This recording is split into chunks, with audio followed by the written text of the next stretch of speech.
Okay guys, may isi-share po ako sa inyo ngayon.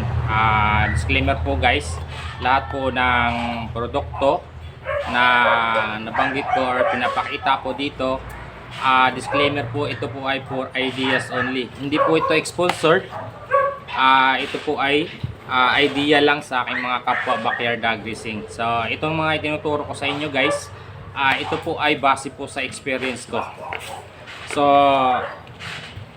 lahat po ng itinuturo ko sa inyo, nai-apply ko na po ito sa aking babuyan at alam ko po kung ano yung pinakamagandang resulta. So marami na rin ako nasubukan na mga procedure na lalong-lalo na sa bagong panganak na inahin.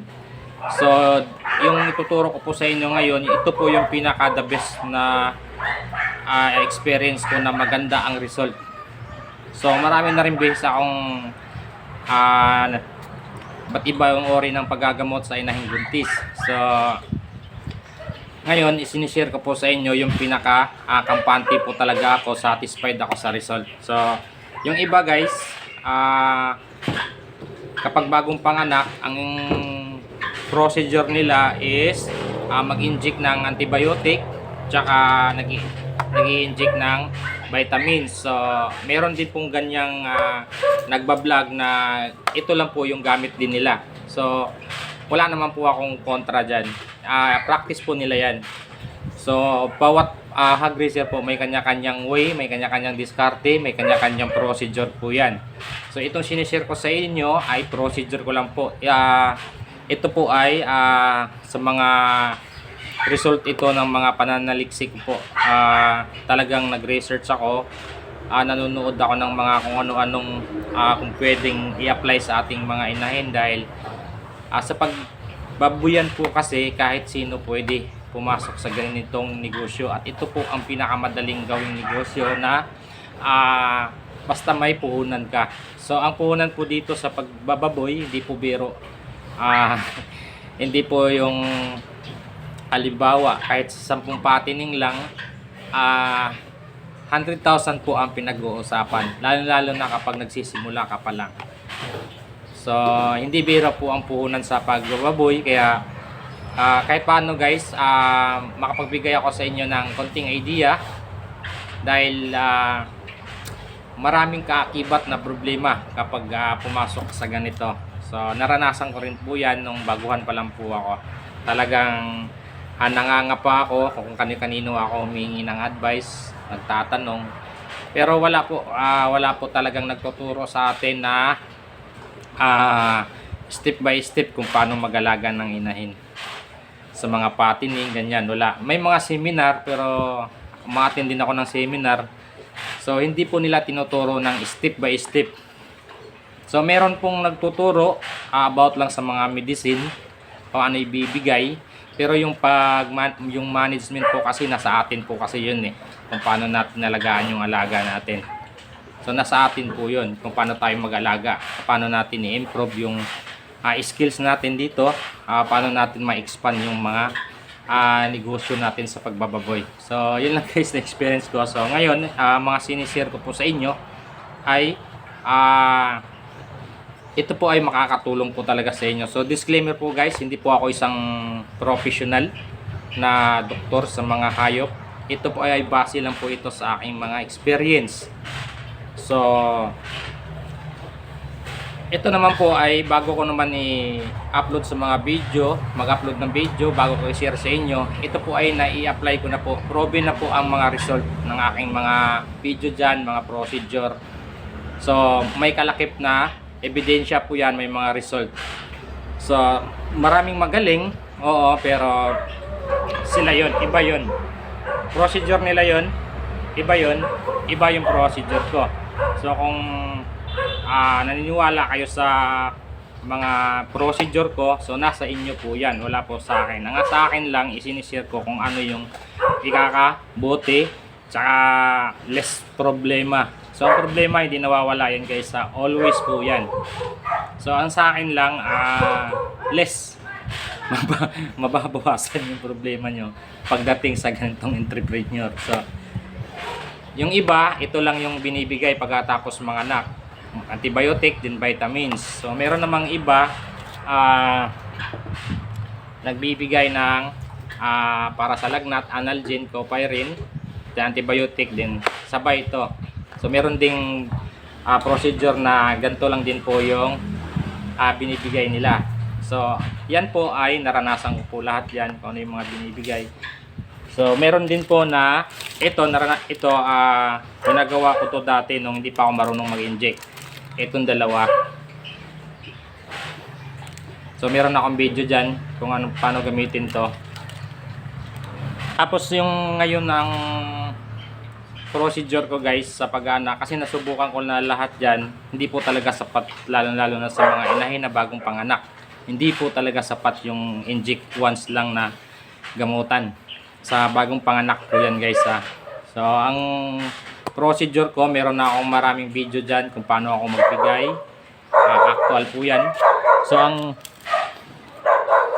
procedure ko talaga na kung saan ako satisfied, saan ako kampante sa mga alaga ko na magaling talaga na yung nararamdaman nila kapag bagong panganak. So ito po yon.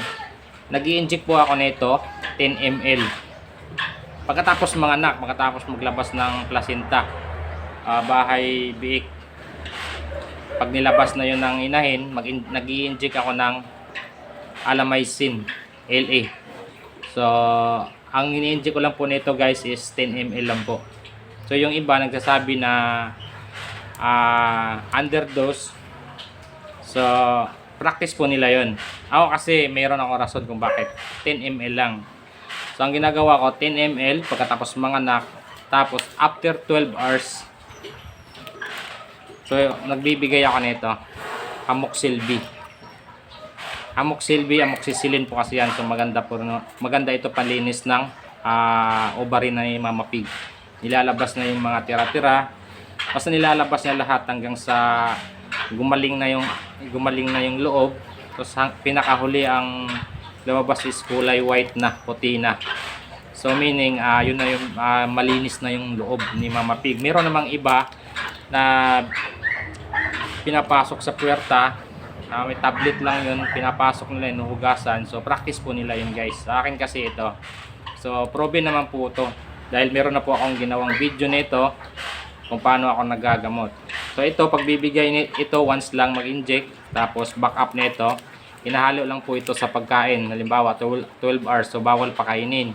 So ang inahin ko po kasi kapag bagong panganak, nangihingi po talaga ng pagkain yan. So ang ginagawa ko, isang dakot lang ng feeds, tapos isang galong tubig, pinapainom ko yan, pinapakain konting-konti lang, saka ko nilalagay ito. So automatic nakakain niya po. So kinabukasan, isa sa umaga, isa din sa hapon. So 5 to 7 days po. Ako 5 days lang kasi nag-i-inject na ako. Sa mga hindi nag-i-inject nito, pwede to 7 days talaga, maganda. Yung iba kasi 3 days lang. So nagkakaproblema. Ayon sa experience ko, nagkakaproblema pa rin yung inahin. Yung mga rason na nawawalan ng gatas, tapos na yung didi nila namamaga, nawawalan ng gatas dahil hindi pa nga magaling si Mama Pig. So kapag may masakit na nararamdaman si Mama Pig, naapektuhan po yung paglabas niya ng gatas. So automatic naapektuhan din yung biik. So ito guys, pinakamaganda na talaga tong way ko sa paggamot. Matagal ko rin itong inobserbahan.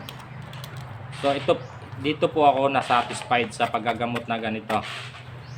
So sundin lang po natin dito. Lagi po tayong nagbabasa lahat po ng mga gamot. Pwede ba't ibang brand ng antibiotic? Okay lang po any brand, basta antibiotic.